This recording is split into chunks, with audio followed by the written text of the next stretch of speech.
বাংলায় কথা বলে জোর করে জেলে ঢোকানো হচ্ছে, ভিন রাজ্যে বাংলাভাষী মানুষদের অকারণে হয়রানি করা হচ্ছে এবং বাংলায় কথা বললেই বাংলাদেশি। পশ্চিম বাংলার মুখ্যমন্ত্রী মমতা ব্যানার্জির এই বক্তব্যকে তীব্র ভাষায় খণ্ডন করলেন ত্রিপুরার প্রাক্তন মুখ্যমন্ত্রী তথা সাংসদ বিপ্লব কুমার দেব।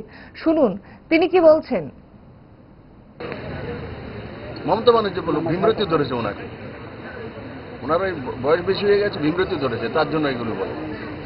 আমিও তো বাঙালি, আমিও তো দিল্লিতে থাকি, দুনিয়া ঘুরি, ভারতীয় জনতা পার্টি যেই দায়িত্ব দেয় সেখানে যাই, তো আমাকে তো কেউ বলে না।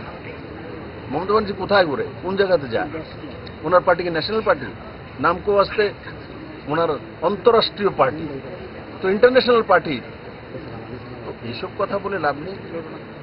একটা রিজনাল পার্টি, মানুষ ওনাকে, বাংলার মানুষ ওনাকে মুখ্যমন্ত্রী বানিয়েছে, ঠিক আছে, ভালো কাজ করেন, ভালো করে কাজ করুন মানুষের জন্য। আর রোহিঙ্গা আসবে আর রোহিঙ্গাদেরকে পালতে হবে, তো মমতা ব্যানার্জি তার জন্য কি যাক না, পাকিস্তানে গিয়ে পালুক না। বাংলাদেশে যে ঘটনা ঘটছে সেগুলোর জন্য বাংলাদেশে ঢুকুক না, মার্চ করে যাক না, ইউনুসের সঙ্গে কথা বলুক না। এই বসে বসে ভারতবর্ষের ডেমোক্রেসি আছে বলে এইসব আলটু-ফালতু কথা বলে ভারতের বর্ডার পাড়িয়ে গেলে এদের রক্ত হিম হয়ে যাবে, বরফ হয়ে যাবে।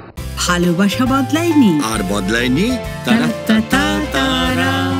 5 দশক ধরে গ্যাস অম্বল ও পেটের সমস্যার একমাত্র সমাধান গ্যাস নল।